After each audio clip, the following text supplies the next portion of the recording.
Okay, so hey guys, welcome to my vlog.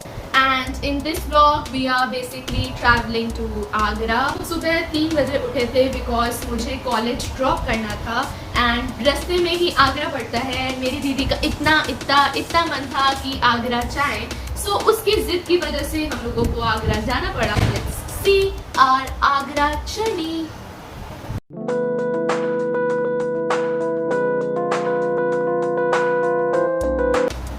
Okay, so now once you have reached Agra, then वहाँ आगरा से भी आपको अंदर जाने के लिए I think it's 2.5 किलोमीटर्स तो आगरा तुम लोग पहुँच गए। Now we had two options. First option was कि हम लोग को घोड़ा गाड़ी करें जो पुराने ज़माने में चलती थी, वो हम लोग को एक्सपीरियंस करना था। एंड दूसरा was the गवर्नमेंट वहाँ पे कुछ ई रिक्शास चलाती हैं, तो ई इलेक्ट्रिक रिक्शास से हम लोग जाएँ।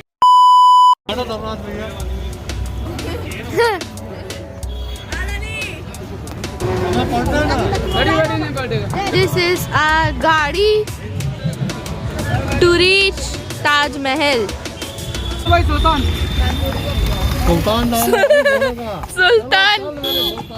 हाँ बाबूजी, कहाँ जाओगे? बेलापुर, नामपुर, फतेहगढ़, रामगढ़, कहाँ जाना है बोलो?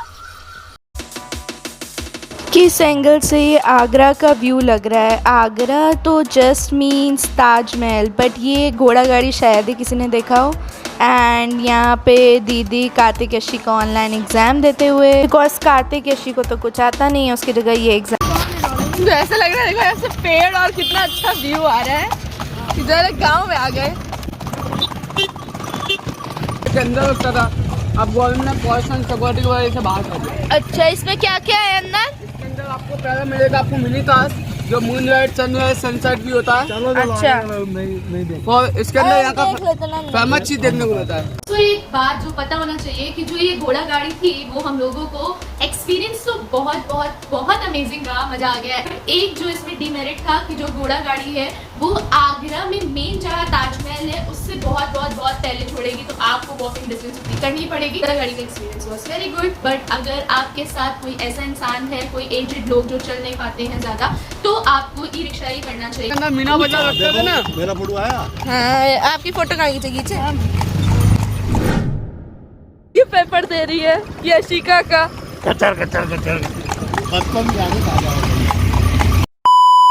जब हम लोगों को ये घोड़ा गाड़ी वाला लेके गया ये मीना बाजार में, तो हम लोग उतर के अंदर देख सकते थे, बट एज पापा मेरे आगरा पहले से विजिट कर चुके हैं, तो उन्होंने एक बात बोली कि अंदर जाके ये लोग फोर्स करेंगे कि आप ये सामान खरीद लीजिए, वो सामान खरीद लीजिए, छोटा सा ताजमहल खरीद लीजिए। ये लोग कस्टमर्स लेके आए and then it's kind of affiliate marketing की ये उनको कुछ प्रॉफिट देंगे, जो भी बिकेगा व्हाटएवर। ऐसे मुझे पापा ने बताया, मैं श्योर नहीं हूँ, so that's why we not went.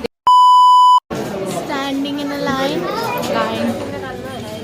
ऐसे तो और लंबी लाइन होती होगी, पता है। अभी हम लोग सही कोरोना के टाइम पे आए, और गर्मी में तो इतनी पागल हो जाओगे, तुम इतनी पागल हो जाओगी गर्मी में। हम लोग लाइन से निकल के आ चुके हैं और पापा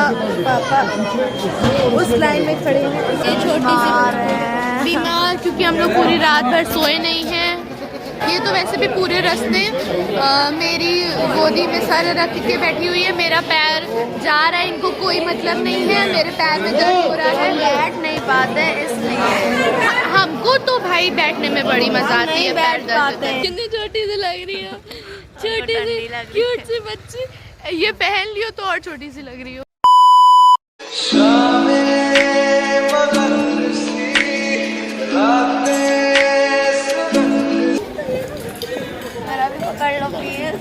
हाँ, ये सब तुम पकड़ोगी। This is my परछाई and we are going to enter Taj Mahal.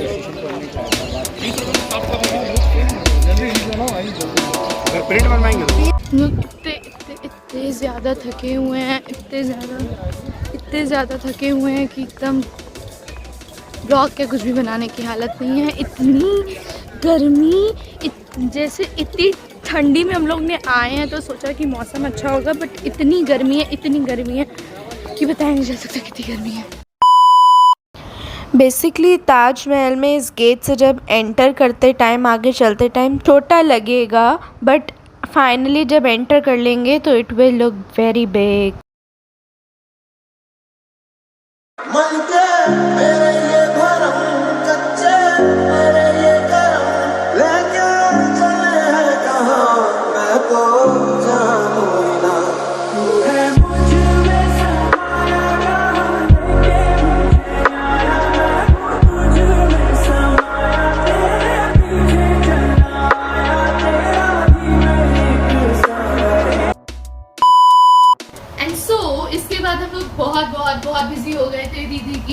बदौलत उसने इतनी सारी फोटोज खिंचवाई and we hire the photographer because we know कि आगरा जाने का मौका दोबारा नहीं मिलेगा, सो ताजमहल के साथ एक दो परफेक्ट फोटोज वी वांटेड। यहाँ पे एक फोटो का वो DSLR वाले भैया ले रहे थे 20 rupees, so we paid 20 rupees and जब हम लोग ने एट लास्ट उन एक घंटा तक अप्रोक्सीमेटली फोटोग्राफर वाले भैया को हम लोग ने घुमाया, यहाँ फोटो खींच लीजिए, वहाँ फोटो खींच लीजिए एंड सो एट लास्ट हम लोगों की हो गई थी कुछ 100+ photos and so that makes 20 which makes 2000 rupees and so now we wanted to select some photos as we were thinking that 2000 is a waste for even the photos which were blurred one। तो हम लोग यहाँ से select करना शुरू किए and हम लोग को पता चला कि हॉस्टल का जो टाइमिंग है मतलब हॉस्टल तक भी हम लोग को पहुँचना था, हॉस्टल डिसाइड करना था, कॉलेज में एडमिशन तो ऑल्दो मेरा हो चुका था बट हम लोग को हॉस्टल डिसाइड करना था तो हम लोगों को थोड़ी जल्दी भी थी। तो उसी में हम लोग भैया से बोले कि भैया 500 हम लोग को सारी फोटोज दे दो, ऑल्दो उनका बिल जो था that was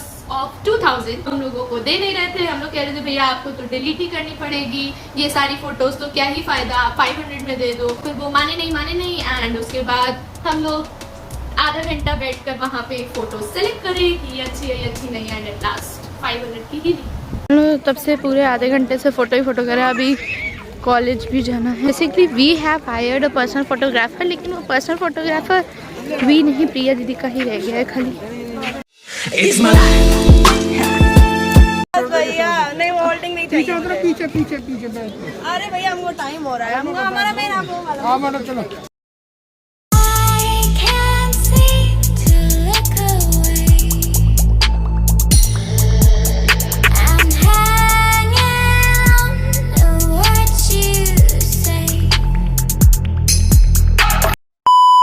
all know that Shahjahan Mumtaz ji से बहुत प्यार करते थे एंड मुमताज़ शाहजहां जी की 4th वाइफ थी। तो शाहजहां ने उनके लिए ये इतना बड़ा मकबरा बनाया विच भी call it as Taj Mahal. But ये स्टोरी की मुमताज़ जी की डेथ कैसे हुई थी, this story is not common to all of us. तो मुमताज़ की डेथ ऐसे हुई थी कि Mumtaz was pregnant with 14th child and इसके पहले 13 बच्चे हो चुके थे।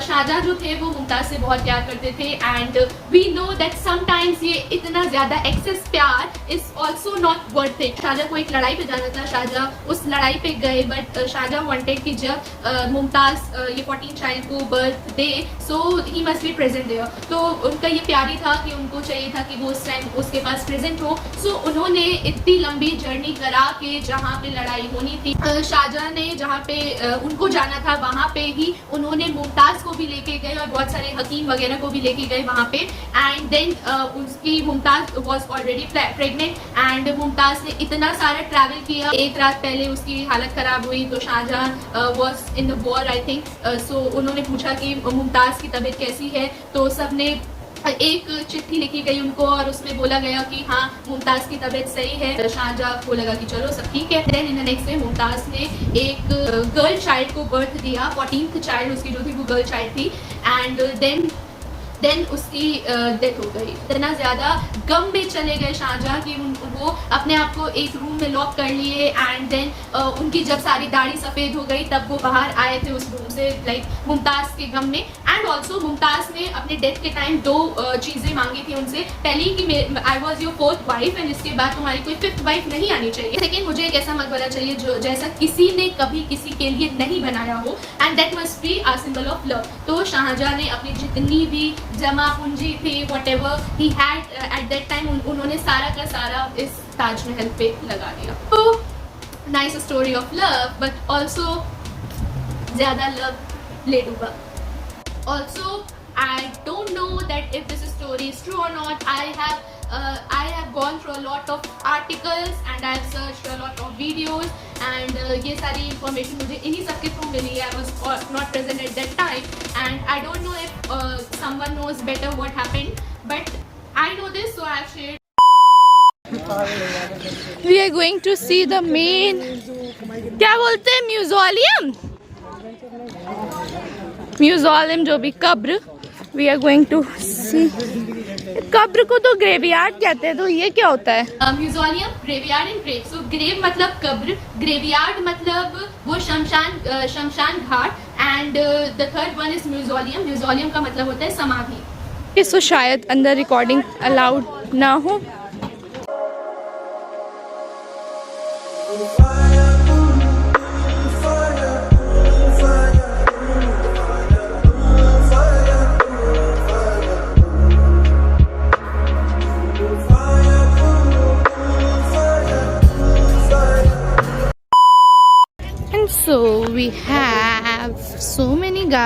एंड बकरी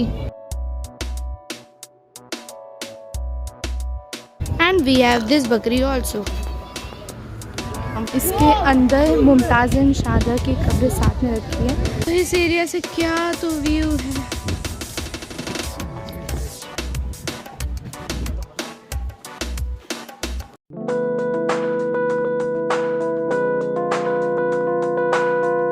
यही आर्टिकल्स और वीडियो से मुझे पता चला कि ताजमहल में लाइट क्यों नहीं प्रेजेंट है। तो गवर्नमेंट ने जब ट्राई किया था कि ताजमहल में लाइटिंग्स लगवाई जाए, गवर्नमेंट ने 2 ट्राई दिया इसको। फर्स्ट ट्राई जब उन्होंने दिया कि ताजमहल में लाइटिंग्स लगाई जाए, तो जितनी लाइटिंग्स उन्होंने लगाई थी एक वाज उन्होंने जो रिवर थी उसी में लगाई थी, या जो भी जितनी भी लाइटिंग्स लगवाई, तो सारी लाइटिंग्स जो नेक्स्ट डे उन्होंने देखा कि सारी लाइट्स फूट गई। सेकेंड टाइम भी जब उन्होंने ये ट्राई किया तब भी उन्होंने देखा कि सारी लाइट्स आर डिस्ट्रॉयड। सबने यही कह दिया कि शायद वहाँ पे अंदर मुमताज की आत्मा है एंड उसको नहीं पसंद है कि कोई भी यहाँ पे लाइटिंग्स लगाए, व्हाटएवर ये काइंड ऑफ स्टोरी थी जो मैंने सुना। ताजमहल जितना बड़ा ऊपर है, मतलब जितनी लेंथ उसकी ऊपर है, उतना माना गया है कि उतनी ही लेंथ उसके नीचे है। नीचे अंडरग्राउंड में उसके 1000 रूम्स हैं एंड देन वहाँ पे कुछ हॉन्टेड सीन्स हुए गए जिसकी वजह से उस एरिया को लॉक कर दिया है। तो अंडरग्राउंड अब ताजमहल का एक रास्ता तो है बट वहाँ कोई जा नहीं सकता है। शाहजहाँ चाहते थे कि वो एक जस्ट वाइट ताजमहल जो है उसके जस्ट सामने एक रिवर है, रिवर के अपोजिट साइड वो चाहते थे कि एक काला ताजमहल बने, ब्लैक ताजमहल। एंड ये औरंगजेब को, उनके जो बेटे औरंगजेब थे उनको कहा, बट औरंगजेब और शाहजहाँ के रिलेशन अच्छे नहीं थे जिसकी वजह से ये ब्लैक ताजमहल कभी भी बन नहीं पाया। Also next story, as we all know that Shahjahan ने कहा था कि ऐसी एक और इमारत दोबारा ना बन सके कभी भी।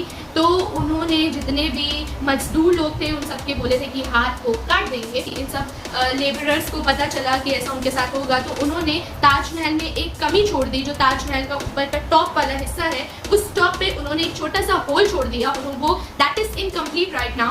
उस होल से एयर जाएगी अंदर and it is deteriorating the Taj Mahal from the inside due to moisture। ये उन मजदूरों को पता था कि उस मॉइस्चर की वजह से ऐसा होगा, तो उन्होंने ऐसा जानबूझ के किया।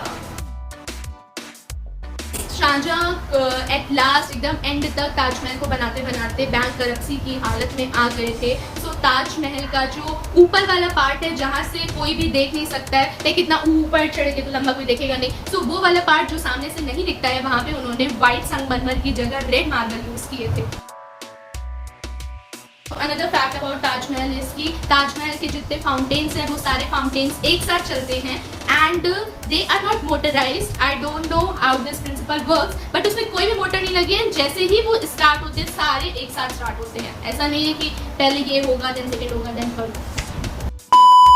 Okay, so thank you guys for watching this vlog. I hope that आपको ये सारे फैक्ट्स एंड ये वीडियो पसंद आई हो। इस पर्टिकुलर वीडियो के लिए I have give a lot of efforts, चाहे वो इंट्रोडक्शन में ताजमहल की पर्टिकुलर इलस्ट्रेशन वाला वीडियो ढूंढना हो या मुझे फैक्ट्स ढूंढने हो या सारी इनकम्प्लीट वीडियोस को कंबाइन करना हो एंड बीच बीच में जहाँ वीडियोस इनकम्प्लीट है फिर से मुझे ऐसे रेडी होके फिर से उसको बोलना हो।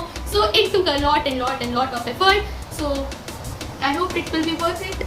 think that it is worth it, please comment down and if you think that इस vlog में कुछ भी कमी थी तो वो भी आप please comment करिए and thanks for watching this vlog।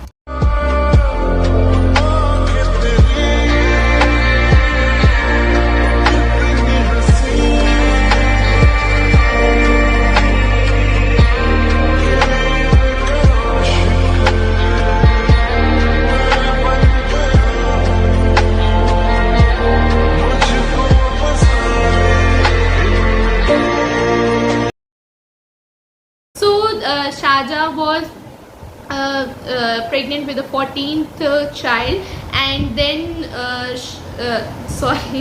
Mumtaz was pregnant with the 14th child